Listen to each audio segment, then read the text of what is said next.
ജനനായകൻ ബാലയുടെ പടമായിട്ടുള്ള ഭഗവന്ത് കേസരിയുടെ റീമേക്ക് ആണോ? ഇങ്ങനെ തോന്നാൻ ഒരുപാട് കാര്യങ്ങളുണ്ട്. ഏറ്റവും ആദ്യം എടുത്തു വന്ന ജനനായകന്റെ അപ്ഡേറ്റ് നോക്കാം. ദ ഫസ്റ്റ് റോർ എന്നാണ് ഇതിന്റെ ടൈറ്റിൽ.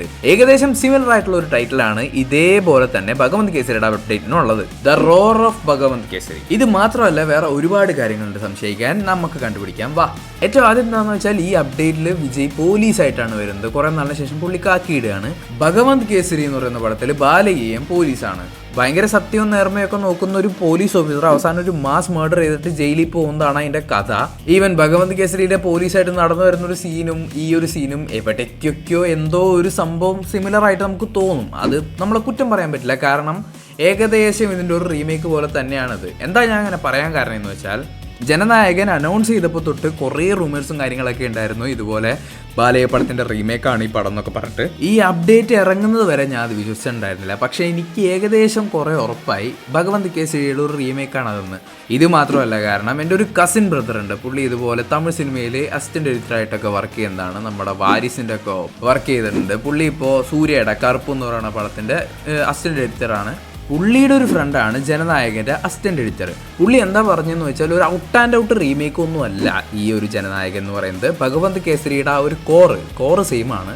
ഭഗവന്ത് കേസരിയുടെ 1-2 സീനുകളുടെ റീമേക്ക് റൈറ്റ്സും അവർ വാങ്ങിച്ചിട്ടുണ്ട്. അത് ഏത് സീൻസ് ഒക്കെയാണെന്ന് ഞാൻ കുറച്ച് കഴിഞ്ഞിട്ട് പറഞ്ഞുതരാം. മെയിൻ ചോദ്യം എന്താണെന്ന് വെച്ചാൽ, എന്തുകൊണ്ട് ഭഗവന്ത് കേസരി അതും അവസാനത്തെ ഒരു പടമായിട്ട് പുള്ളി ചെയ്യാൻ പോകുന്നു? അതിൻ്റെ ഒരു ഉത്തരം എന്താണെന്ന് വെച്ചാൽ, ആ പടത്തിന്റെ കഥയാണ്. ആ പടം നിങ്ങളൊന്നും പോയി കാണാൻ നിൽക്കണ്ട, അത് ഞാനിപ്പോൾ തന്നെ പറഞ്ഞുതരാം. പോലീസായിരുന്ന ഒരാൾ വലിയൊരു മാസ് മർഡർ ചെയ്തിട്ട് കുറേ സിറ്റുവേഷൻസ് കാരണം ഒരു കൂട്ടം ആൾക്കാരെ കൊന്നിട്ട് ജയിലിൽ പോകുന്നു. ജയിലിൽ വെച്ചിട്ട് അയാളുടെ ആ ഒരു നല്ല ശീലവും ഇതൊക്കെ കണ്ടിട്ട് അവിടുത്തെ സൂപ്രണ്ടിന് പുള്ളീനോടൊരു ഇഷ്ടം തോന്നുന്നു.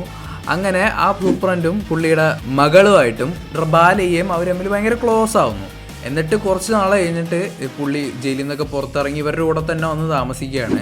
അങ്ങനെ ഇരിക്കുമ്പോൾ ആ സൂപ്രണ്ട് മരിച്ചു പോകും. പിന്നെ കുറേ വർഷത്തേക്ക് പുള്ളി നോക്കും. ആ കുട്ടി വലുതാകുമ്പോൾ ബാലയ്ക്ക് ഇവളെ പഠിപ്പിച്ച് ഒരു ലെവലിൽ എത്തിക്കണം, നല്ലൊരു പേഴ്സണാലിറ്റി ഉണ്ടാക്കണം, അങ്ങനെയൊക്കെ ആയിരിക്കും ആഗ്രഹം. പക്ഷേ ആ ഒരു ക്യാരക്ടറിന്, ആ ഒരു കുട്ടിക്ക് ആ ഒരു ആഗ്രഹം ഉണ്ടാവില്ല. ഏതെങ്കിലും കണ്ടിക്കണ്ടവരെ കല്യാണം കഴിച്ച് എവിടെയെങ്കിലുമൊക്കെ സെറ്റിൽ, അങ്ങനത്തെ ഒക്കെ ഒരു ആഗ്രഹവും വലിയ കാര്യമായിട്ട് പഠിക്കാത്ത ഒരു ക്യാരക്ടറൊക്കെയാണത്. അപ്പം എന്തുകൊണ്ട് ഈ കഥ പുള്ളി സെലക്ട് ചെയ്തു എന്ന് വെച്ചാൽ, ഞാൻ നേരത്തെ പറഞ്ഞല്ലോ 1-2 സീൻസിൻ്റെ റൈറ്റ്സ് ഇവർ വാങ്ങിച്ചിട്ടുണ്ടെന്ന്. ആ ബാലയ്യ ഇതിൽ കുട്ടികളോട്, വളരെ സ്കൂളിൽ പഠിക്കുന്ന കുട്ടികളോട് സെക്സ് എഡ്യൂക്കേഷൻ പറഞ്ഞു കൊടുക്കുന്ന ഒരു സീനുണ്ട്. അതിൻ്റെ റൈറ്റ്സ് ആണ് ഇവർ വാങ്ങിച്ചിട്ടുള്ളത്. അത് ഈ ഒരു അവസ്ഥയിൽ വിജയ് പറഞ്ഞു കൊടുക്കുമ്പോൾ വളരെ നല്ല സംഭവമാണ്. ആൻഡ് റീമേക്കുകൾ എപ്പോഴും നല്ല രീതിക്കാണ് ചെയ്തിട്ടുള്ളത് നമ്മുടെ വിജയ്. ഇടയ്ക്ക് കുരുവി പോലത്തെ ഒരു പടം പൊട്ടിച്ചെന്നല്ലാതെ പുള്ളി ചെയ്ത ഏകദേശം 90% റീമേക്കുകളും നല്ല രീതിക്ക്, ചിലപ്പോഴൊക്കെ ഒറിജിനൽ മോളിൽ പോയിട്ടുണ്ട്. അപ്പോൾ ഈ ഒരു പടം റീമേക്ക് ചെയ്യുമ്പോൾ എനിക്ക് തോന്നുന്നത് ഈ കഥയ്ക്ക് ശരിക്കും ആപ്റ്റായിട്ട് വരുന്നത് വിജയ് തന്നെ ആയിരിക്കുള്ളൂ. ആൻഡ് നേരത്തെ പറഞ്ഞ മറ്റേ ജയിലറിൻ്റെ കുട്ടിയായിട്ട് അഭിനയിച്ചിരിക്കുന്നത് ശ്രീലീലയാണ് തെലുങ്കിൽ.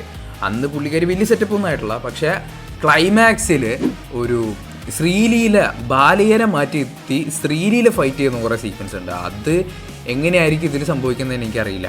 ചിലപ്പോൾ വ്യത്യാസങ്ങളുണ്ടാവായിരിക്കാം. ആൻഡ് എനിക്ക് തോന്നുന്നത് മമിത ബൈജു ആയിരിക്കും ശ്രീലീലയുടെ റോളിൽ കാസ്റ്റ് ചെയ്തിരിക്കുന്നത്. അവരെടുത്തു നോക്കിയാൽ തന്നെ നമുക്ക് മനസ്സിലായി ഏകദേശം നല്ല സിമിലാരിറ്റി ഉണ്ട്. ചുരുക്കത്തിൽ പറഞ്ഞാൽ, ഭഗവന്ത് കേസരിയുടെ ആ ഒരു കോർ കഥ എന്തായാലും നമ്മുടെ ജനനായകനിൽ ഉണ്ടാവും. പക്ഷേ അത് എന്ത് രീതിയിൽ മാറ്റുമെന്നോ എങ്ങനെ മാറ്റുമെന്നോ ഒന്നും നമുക്കറിയാൻ പാടില്ല. നല്ലൊരു റീമേക്കായിട്ട് വരട്ടെ എന്ന് വിചാരിക്കുന്നു.